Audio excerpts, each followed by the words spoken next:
Hello, guys. Welcome to the Time2Win Invitational. With me today, Sebastian Spohr from SK Gaming. I'm Lothar from G2 Esports, and we'll be having to casting together those four first matches. But we have 8 matches planned for today. How are you doing, Sebastian? I'm doing really fine. We just got back from Seed Story yesterday, so a bit tired of the traveling, but yeah, I think so. There was a lot of going on there, right, in Germany. yeah. So you had fun there? Yeah, it was a really great event. It was really fun, actually. First time, really fun. So awesome to hear. And today we'll have the online tournament, but we'll share the same format. So it will be best of 5, last year standing with 1 ban. The prize pool for this tournament is 5,000 euros. The first place gets 2.5k.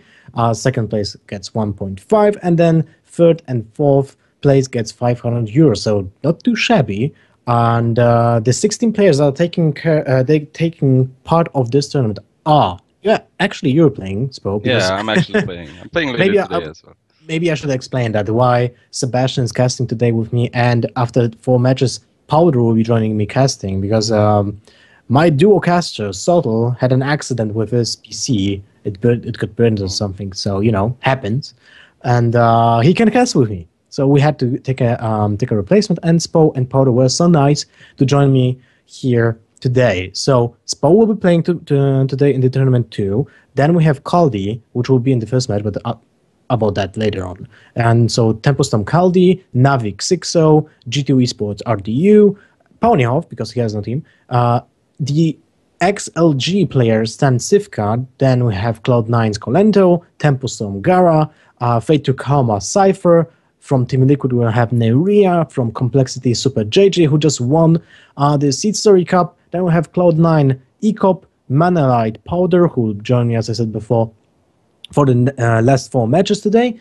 From Fate to Karma, we have Toide, Halflytics, Jab, so one of the representatives from the NA scene. And then we have from Manalite also the Modern Leper. The schedule for today, we'll be starting in a few minutes with the first game, which will be Kaldi versus Ekop. Then afterwards, we have Toide versus Modern Leper, Stan Sivka versus Powder, RDU versus Ponyhoff. After that, we'll have a short break, like 10 minutes or something like that. And around 9:30 p.m., we'll start with the 5th game, which will be Super JJ versus Neria, Xixo versus Gara, Colento versus Spoh, Cypher versus Jab. So a lot of matches happening today, and all of those are between top-tier players. Be sure to check also our main sponsor and host website, which is time2win.net. You can also check their Twitter and Facebook, which is basically the same, so /time2win.net. And yeah, basically that's it. We'll be having this tournament. This is single elimination, so we'll have a lot of games. Today we'll plan 8, and then for tomorrow we'll have 7. So that's 15 matches. That will be a lot. What do you think? What are your predictions? Will you win this tournament, Spoh? I mean, Super JJ just won a tournament with this same format, so but I don't know. I think this format rewards players who prepare a lot. Oh yeah, definitely. That's something that we talked a lot like before Conquest was introduced. But there's also a minus, right? Because when you have a lot of tournaments and you want to change your setups, that requires a lot of practice, right? Yeah, it does. But so from your perspective, how long did you practice for this, and how long did you brew your lineup? I actually started 4 days before we left for Seed Story, prepping for this tournament, playing a lot of best of 5s against different players. Also, a lot of them actually went to play the Seed Story, but then I also were at Seed Story, seeing all the decks and strategies there. So I don't know. I think I've prepped enough for this tournament. Okay, that's nice to hear. And what do you think about the first wing of League of Explorers?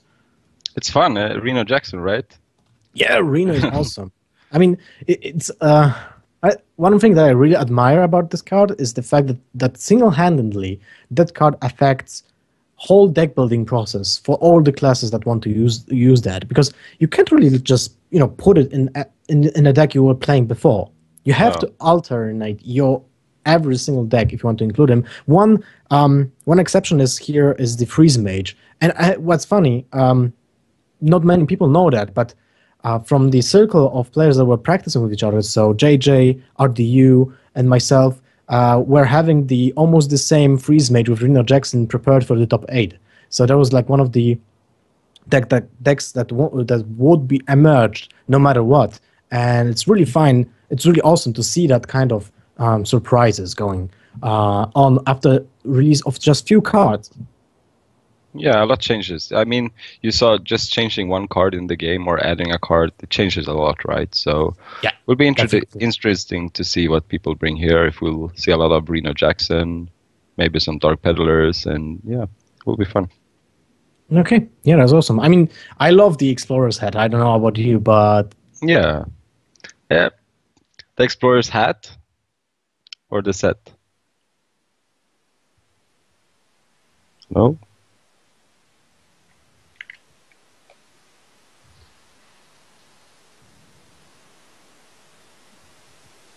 Hello. Oh well, I think we just lost Loafer there for a while. But yeah, well, you know, I'm back. Oh, you're back. What happened? Nice. Yeah, nice. something Okay. happened. Yeah, did you say the Explorer's hat or the Explorer's set? Yes, Explorer's hat. Because I played it a lot with the Genie, and it's just awesome to play. It's not a top tier deck, but it's definitely fun to play and something that I needed to, like, you know, get back into the streaming thing, because it just brings a lot of attention to your deck. It's just so different from the usual things you played. So yeah. Can you put your camera on again? I would like to. Oh, okay, now. I mean, Okay. yeah, exactly. What can you do sometimes? And okay, I think we'll be going into the game shortly. Mm-hmm. The first game will be between Ekop and Kaldi, as we said before. Ekop didn't have the best appearance during Seed Cup. The same we can say about Kaldi. So they both want to have some redemption time. Yeah. In this tournament at least. But only one of them will actually have it because it's single elimination. Yeah. So what we see here is that Ekop is running a druid, and wait. Ekop is actually playing the paladin, sorry. And Kaldi is playing the druid. Mm-hmm. I mean, this matchup, there's a lot of, like, paladin just wrecks this matchup, right? We've seen a lot of. I saw a lot of games at Seed Story where we had the druid have an amazing start with like double Darnassus into keeper, and still the paladin swings the game back with the casual 5, 6, 7, and 8 drop, just loaf up into Mysterious, into Boom, into Tyrion, and we actually see this exact same hilarious. That's start actually here. what you said. Yeah. Let's It's see. hilarious, but both players have an insane start. Minibot is the best. I would say the best possible 2-drop in the game. Yes. Even though Darnassus Aspirant has better stats and has like more impactful effect on the when it's being played on the board, but at the same time, it's so hard to remove 2 minibots from the game. Yeah, exactly. And also, the Darnassus effect, it can sometimes punish you if you don't think your opponent will play it. You maybe coin it out, and then they kill it. You don't have a play on turn 3. Minibot is just so solid with its Divine Shield and 2/2 stats. We actually see the exact same start I was talking about. And the silence on the Darnassus, which is... Isn't it surprising? I mean, you basically... No, I like it. It ensures him to have that extra mana crystal going into, I guess it would be turn 5 for him, or is it turn 6? Okay. So with that information, we should probably expect to see him having this 5-drop, or if it is 6-drop now, to be played. Okay, good to know. And also we got information on what was banned and stuff, so let me explain that. Kaldi banned Ekop's Druid, Ekop banned Kaldi's Paladin, and both lineups are like this. Kaldi has a Warrior, Druid, Paladin, and Rogue, but he won't be allowed to use his Paladin. And Ekop is playing Warlock, Paladin, Druid, and Warrior, and no Druid from Ekop because of the ban.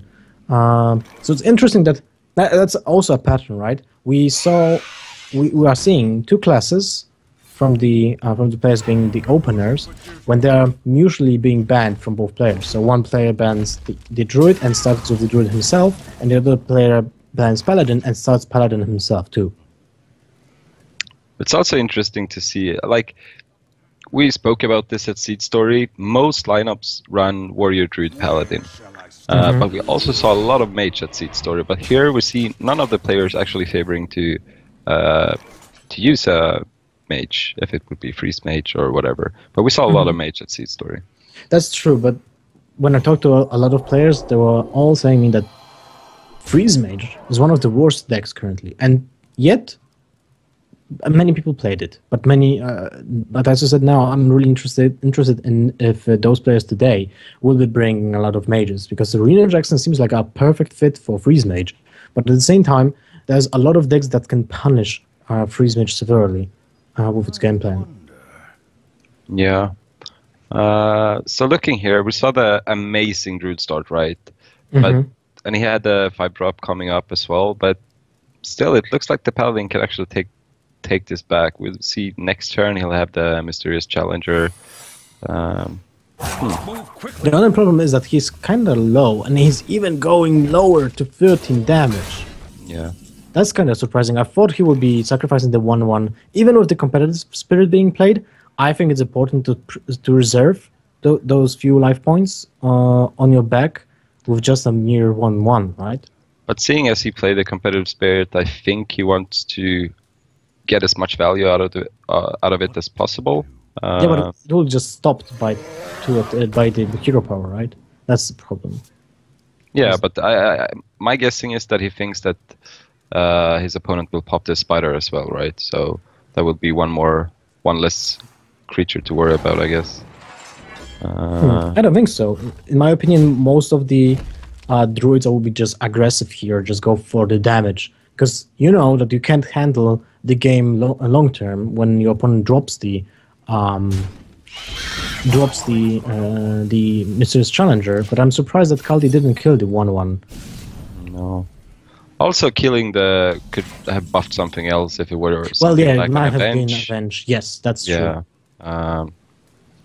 But we see here's we actually see a Jhin here in the paladin hand. So we assume that that the Jhin will say to us that there's at least one Blessing of Kings, one Seal of Champions, maybe two of those. I would say two of those, right? Because why would you play the Jhin with more than two cards like that? Exactly. It's actually interesting. We'll see if it works out in the end. Well, he needs the buff. He already used one Blessing of Kings. And none of these secrets are being triggered by the Jhin. Also, very important to know. So there has to be a card that is targeting a minion and is a spell at the same time. It can be a spell that is not targeting anything. So it can be a competitive spirit. It can be anything that buffs it indirectly. It has to target. Yes, exactly. So what would you do in this situation? We have full board from the paladin. I don't think the way he was playing, he has to be super aggressive right now, right? He can't play long term. He can't play for time because he needs to kill the druid as soon as possible, and his HP are being low anyway. Yeah, but I think you have to take into consideration what cards you might die to, like Saboteur, like Force of Nature.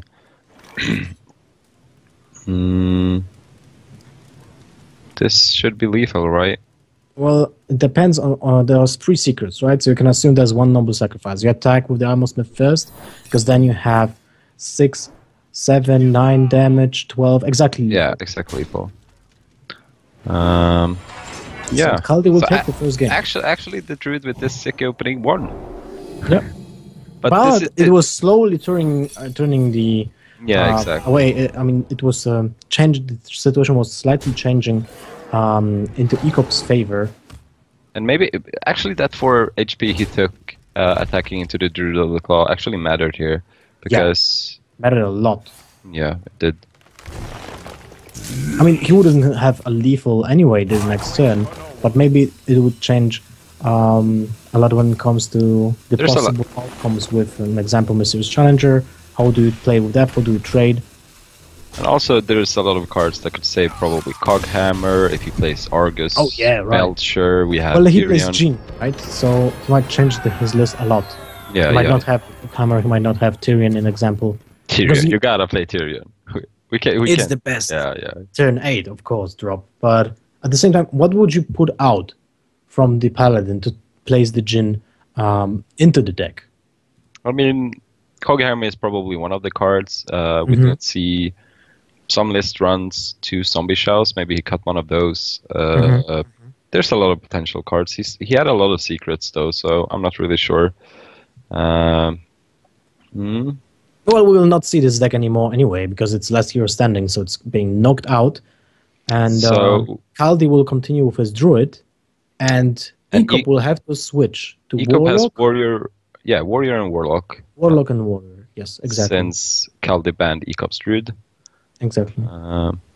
So it seems like neither of those, unless it's a zoo, but if it's Handlock or like Contra Warrior, neither of those are being favored against Druid.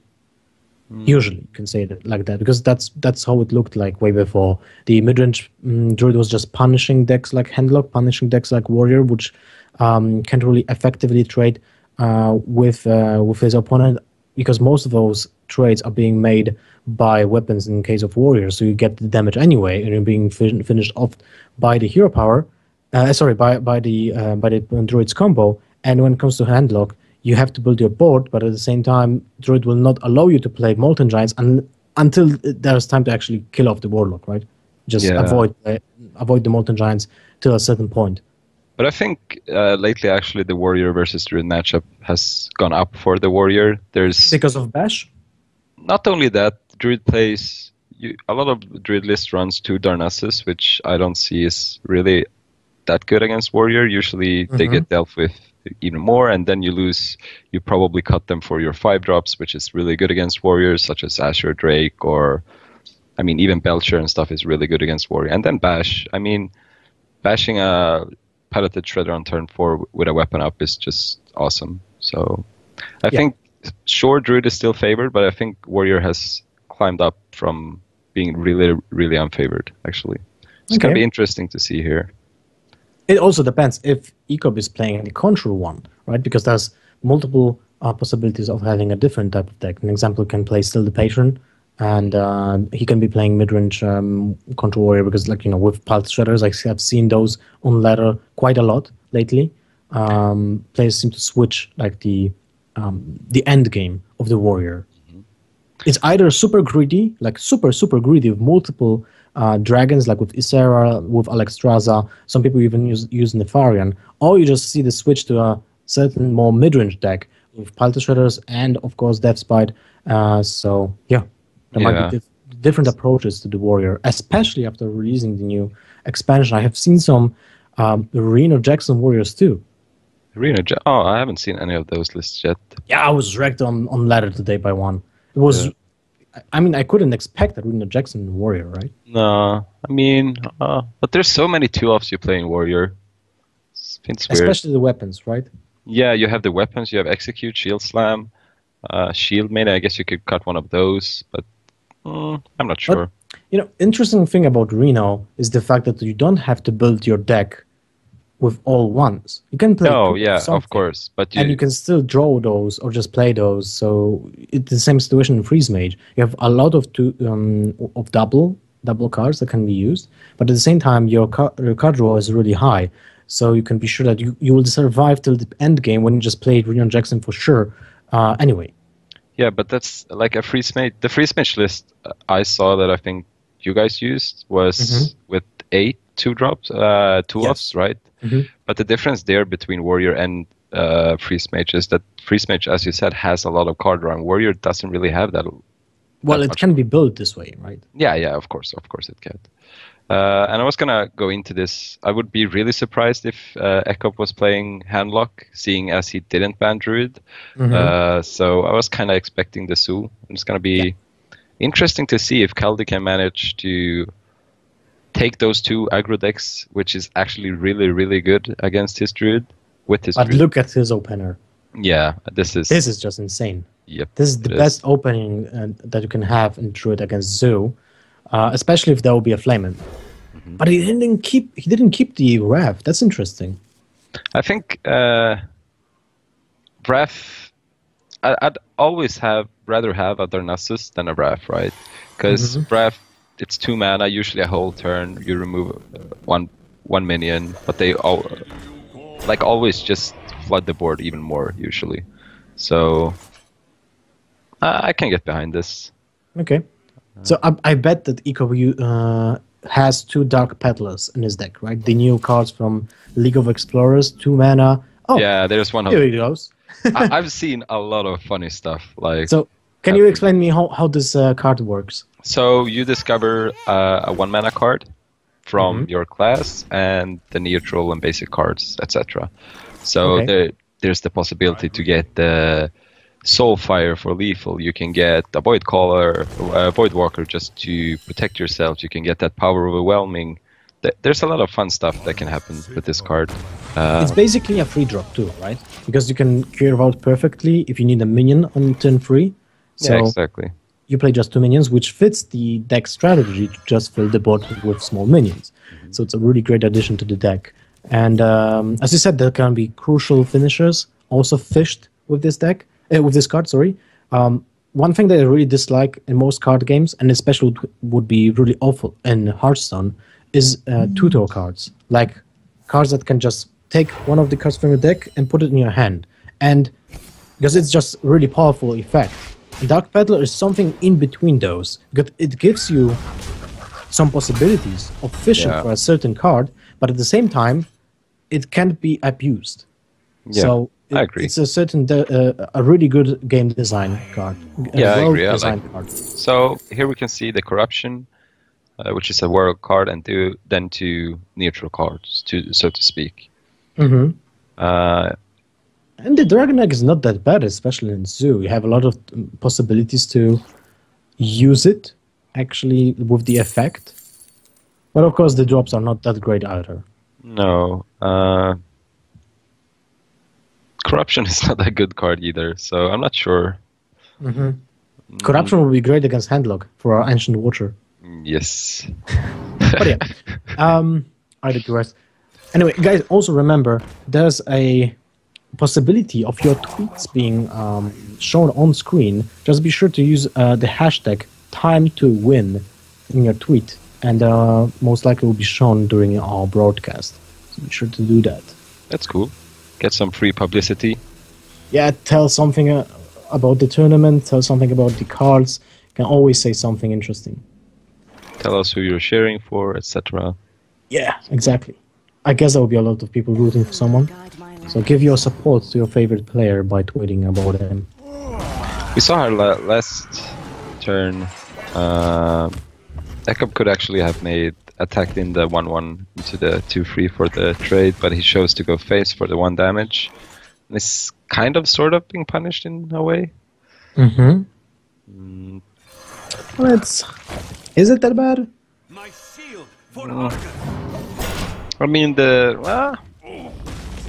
it can make it can actually matter later on, but we'll see.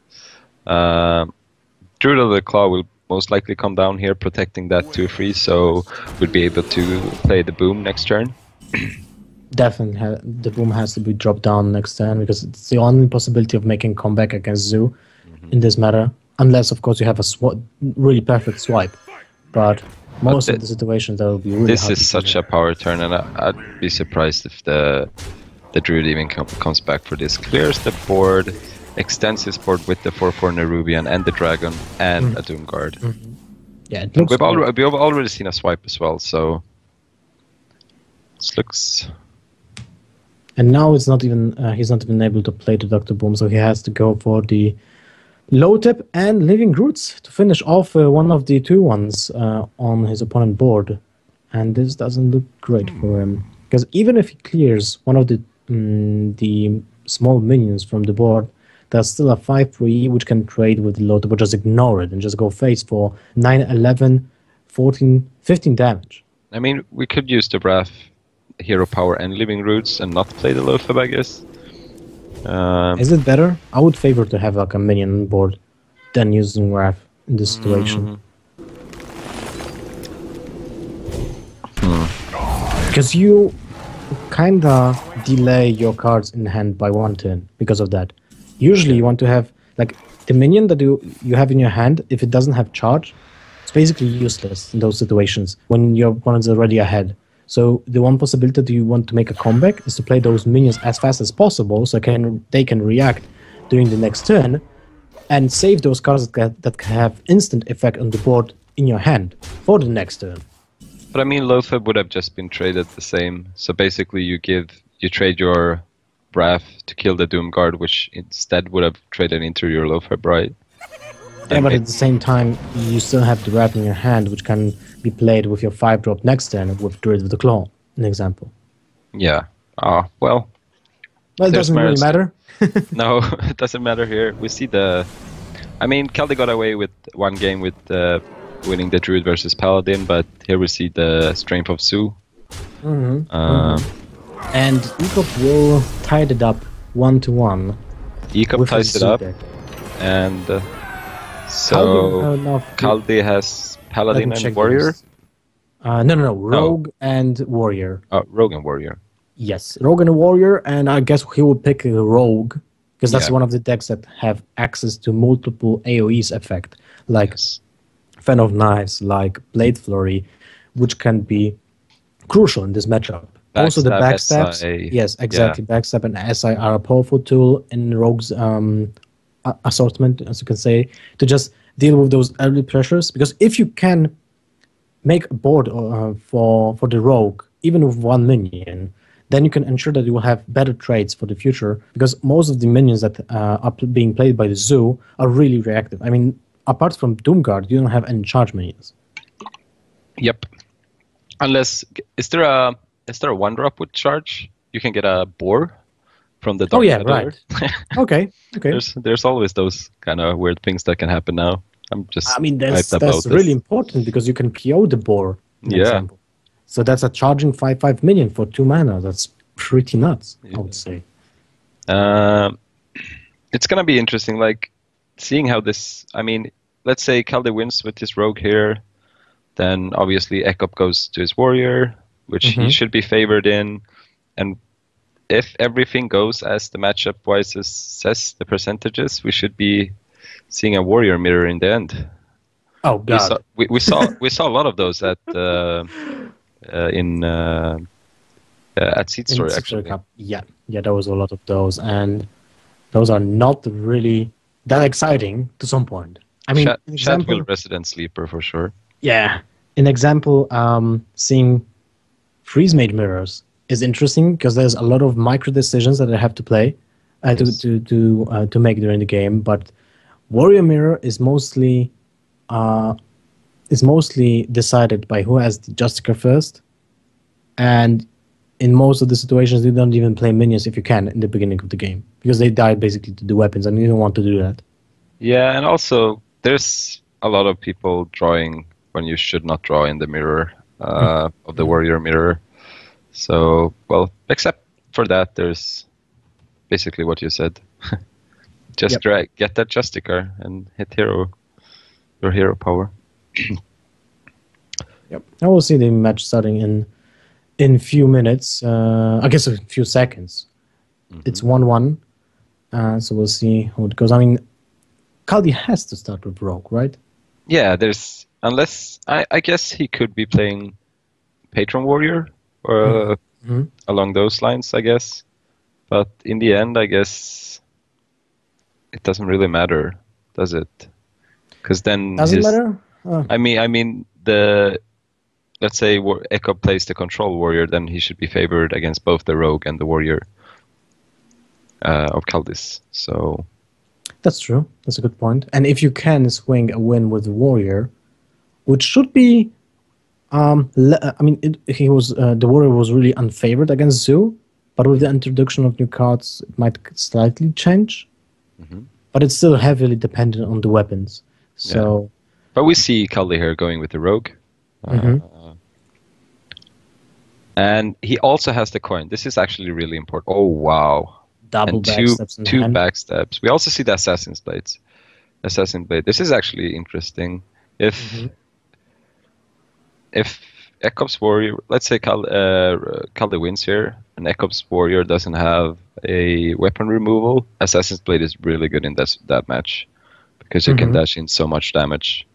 Yeah, but you still get that damage yourself, so the Zoo can basically push you. But at the same time, if it doesn't have that pressure, the Assassin's Blade can change a lot. But we see that he mulliganed it away. No wonder, basically, you will use you will use the coin before turn 5, and he has an insane hand. Yes. Backstab and agent at the same time. So, he can actually just deal with this. I don't think he used the agent in double backstab. I think just backstab if this is fine. But he chooses not to do anything. I guess this is more reasonable, right?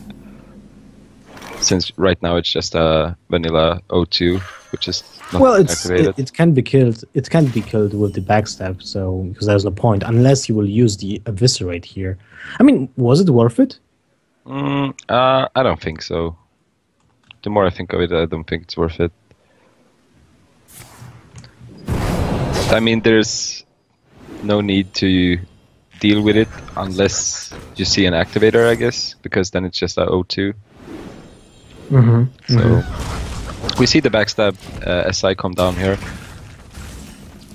And other than this Evis and backstab from Kaldi, he doesn't really have a lot.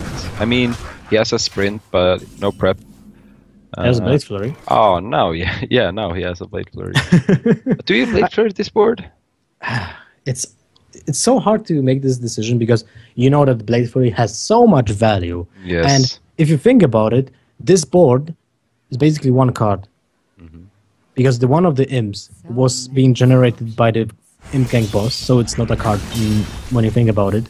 And Implosion's effect, so the damage and the imps, is divided. So you basically kill a half of a card, and you lose your biggest asset against Zoo, which is Blade Flurry. But maybe he'll draw the second one. Who knows? Yeah, we see here this Lofab will do like Kaldi won't be able to. He can place backstab, but there's no reason for doing it. And I guess you can play the Big Game Hunter because apart from Dr. Boom, there's no other target. Mal'Ganis, I guess. Oh yeah, right, Mal'Ganis. Because my thinking was, if you play Big Game Hunter, most likely your opponent will trade. That makes it an easy target for the Eviscerate. Yeah, I see where you're going. But at the same time, we have the backstab and eviscerate, or even like deadly poison backstab, eviscerate something else. So I think just the impact of having a big game hunter against these kinds of deck, now when you've used a Blade Flurry, will be necessary, I think.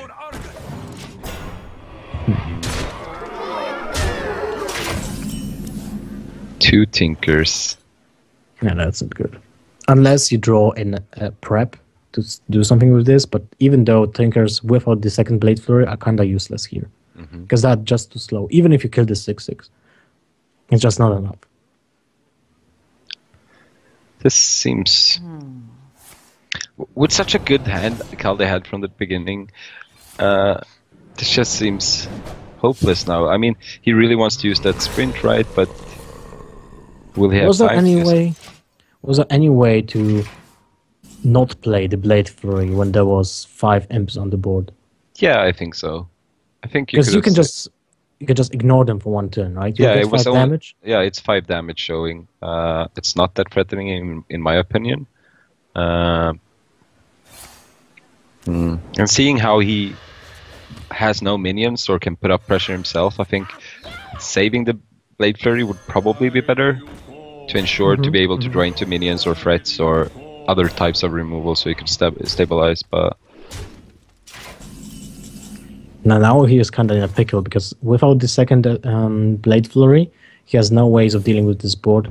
And even though there's not that a lot of damage on board, wow, double heal bot. Yeah, you see double Healbot here. We also saw double Tinkers and BGH and a Assassin's Blades.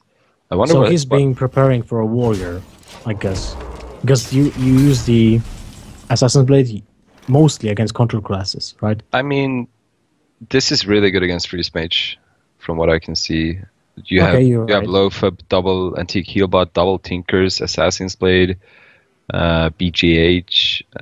I guess the matchup against Warriors should be better as well, but I don't see a lot of minions, and I think the matches you win with Rogue is that you have a lot of minions. More basically, you play more threats than they can deal with their weapons and stuff, so you have some board that always hits them in the face. And we have not seen any minion. We've seen one SI7 agent, no 4-drops at all. So my thinking is that he only plays like 2 4-drops. This might be a good way of thinking, I guess. But now because of those 2 keyboards, I'm definitely surprised that he used that Blade Flurry. Because usually you use that kind of early game Ares when you're being threatened by every single point of damage. And seeing him having that kind of healing in his deck, you might think that he might take some additional damage just to deal with the situation later. Yeah. That's true, actually. Well, we'll see, because right now the game seems to be kind of over. I mean, Healbot Abyss, does it save your turn? You go to 17.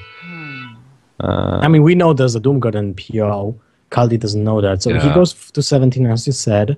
Actually, he survives. But by 1? Am I counting this correctly? Yeah, by 1.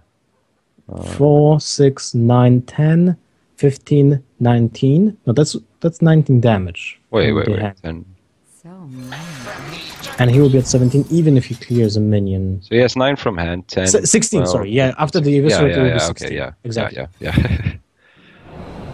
It's just so weird. I mean... But this doesn't deal with the minions. If you don't draw the second Blade Flurry next turn... But even a Blade Flurry, you still spawn 9 damage on board because of the imp from the Imp Gang boss and the 2... well, you can kill one of the eggs, right? Yeah. If your minion stays on the board, that's the thing. But in this situation, I would guess that there will be only Void Color being played. Yeah, and a tap, I guess. Do you want to tap when you have 2 Doomguards? You want to assure that there will be a Doomguard played, right, on board. So, because you have 6 minions already on board. I mean, you could just tap into lethal, right? Probably there's 2 abusives left, 1 power overwhelming. That's a good point. And I mean, even if we draw another demon and get it, we should probably have lethal next turn anyways. Yeah, we should. Good point. I mean, it's going to be really hard for Ekop to lose this game, I feel. There has to be some big Blade Flurry, backstab shenanigans. And there's the lethal. Never mind. Well, it seems like Ekop is really good with his zoo. Yeah, those Doomguards and POs having a lot of damage from hand. When you think about it, that's 13 damage from hand for 7 mana. Yeah, it seems... That's a lot. It seems really good. So Kaldi down 2-1, left with his warrior, I guess. Yes, warrior against... let me check because I can't remember the... warrior and warlock. Warrior and warlock, yes. As you said, there might be... If Ekop manages to lose with his zoo against the warrior, there will be a showdown between the warriors. And it's going to be interesting to see how... If this is a control warrior, how it's built, if it has those 2 bashes... those cards that is kind of better against aggro classes, such as Paladin and, well, Su as well. I don't think a lot of people are prepared for Su because... You think so? Well, after the I Dark Peddler, a lot of people were kind of hyping it up. Yeah, but I still think, like, the most common lineup will still be Warrior, Paladin, Druid, so I think this is the decks that you kind of want to, like, target first or, like, figure out how to play against and stuff like that. But yeah, maybe we can see this Dark Peddler sweep. Yeah, that would be interesting. I mean, I would love to see the new cards being used. So definitely Dark Peddler is something I love to see more in the competitive gaming, because I really love this discovery mechanic. It gives a lot of possibilities in the future also, because you can, in example, say, let's use a card for discovery 4 mana spells. An example. Let's use discovery for 2 mana minions, or just for class cards, because you can always change how the discovery works. It's not tied to only 3 mana cards. An example as this Scarab, right? Or it's not always tied to 1 mana cards for the Dark Petal. You can do another Dark Petal that has just different discoveries wording. So there's a lot of things that can be used with that discovery. Yeah, it just helps with deck building, right? Because yeah, That's true. I definitely love this Scarab because it says what it says actually is, even if you have a bad opening hand, you can assure yourself that you will have something for turn 3, because most of the time there will be a minion on that turn 3. So you don't rely on your deck, you can rely just on the card, and that's super awesome. Yeah. So we're gonna see it here. What if Kaldi just has a Patron Warrior? Then he's favorite this matchup. It's better against Zoo. It's better, definitely better, because you have more AoEs. But at the same time, if Ekop draws those eggs again, those AoE clears are not that good, good anymore. But I mean, Kaldi banned Druid, so this should be Control Warrior. Yeah, it has to be. And it is. We see the Brawl, the Shield Slam, Ysera. True. This hand, though, from Ekop looks pretty good. 2 1-drops, 2 2-drops. You're saved from the Fury War Axe with the opening by Flame Imp and Voidwalker. But there's the Fury War Axe in Kaldi's hand. So you're sure that it will deal at least 2 attacks with the Flame Imp? I mean, not 2 attacks. 1 attack and 1 just hit back for the weapon. So that's 6 damage. There's also the Dark Petal. So that's awesome. Because you have a 10-1 drop with those 2 minions. Then you have a 10-2 drop with the egg. And then 10-3 drop with Dark Peddler and something that he will get from that. Yeah, exactly. I mean, most of the time, because you can just use the Peddler to take a spell. But in this situation, I would guess you want to have as big presence on the board as possible. Because you can't play around Brawl, in my opinion, at least, in this matter. No. I mean, you can do it to a certain extent, but I think sometimes just flood the board. I mean, Nerubian Eggs and those kind of minions are really good against Brawl, and there's Haunted Creeper and a lot of other stuff, so I don't know. We'll see. I mean, Kaldi kept his Brawl in his opening hand. So. I'm guessing it's his only Brawl then? Probably yes. That's a very good interpretation of that, because most of the time, if you have 2 Brawls, you will get those in time, right? You will be favoring something else for 10-2, 10-3, 10-4, like Death Spite. You will rather have Fury War Axe and Death Spite in your hand than Brawl and something else. No weapons though. We saw the Fire War Axe, but he needs more, in my opinion, to be able to stabilize. We see Ekop thinking about playing this Dark Peddler here. Maybe this is also... I mean, he could just develop the Imp Gang boss first, but maybe this is just Ekop playing around somewhat around the Brawl, right? Power Overwhelming seems good here. Well, you have the Young Priestess, which is also nice. I like it. Oh, right. He already popped his egg, sorry. I mean, the PO is always nice. Yeah, it's for damage. And he is actually keeping the PO, which is interesting for me because he has double Doomguards in hand. So you have to use that PO before you drop the Doomguards, right? Maybe that's his plan. I mean, he sees so much damage on his hand and so little like answers from Kaldi, so he just thinks he can end this game in a few turns. So looks good. On Kaldi's like Brawl seems really awful here. Yeah. Just Harrison. I would have liked to develop the War Axe so you kill the so you have a weapon for when you're brawling. So after you brawl, you definitely you can try to kill the minion that survives the brawl, right? Yeah, yeah. The problem is your opponent might not be even playing something brawl worthy to this deck because he already has a lot on board, right? That's 9 damage. So if he proceeds to play something like a Hunted Creeper, Second Egg, or let's say what else is there? That's basically it. If he proceeds to just play one of those minions, that's not enough to play the brawl, right? And then you're forced to play the brawl, and you didn't develop the board after that. Yeah, okay. Yeah, makes sense. Oh, another power. So we have 10 damage for 3 mana available. So we're 2 off lethal, actually. That's pretty insane.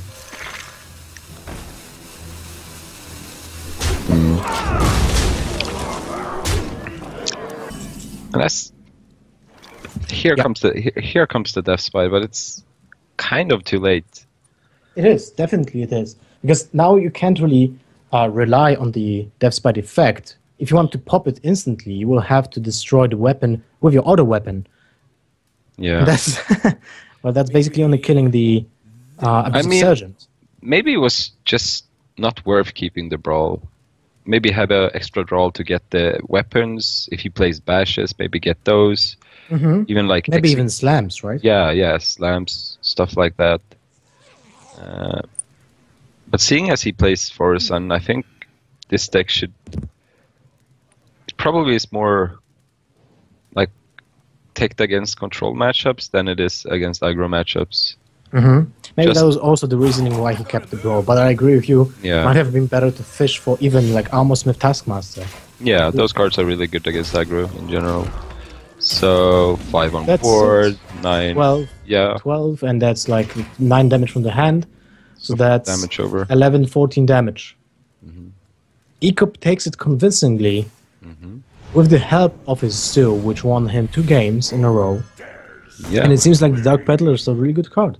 Yeah, it's been performed really good. He got, I mean, there was one of his choices that wasn't like the best cards, but I think it's really good. Smoothes up the curve. Yeah, it's good. It's true. I like seeing those new cards being played and like working as well. Yeah.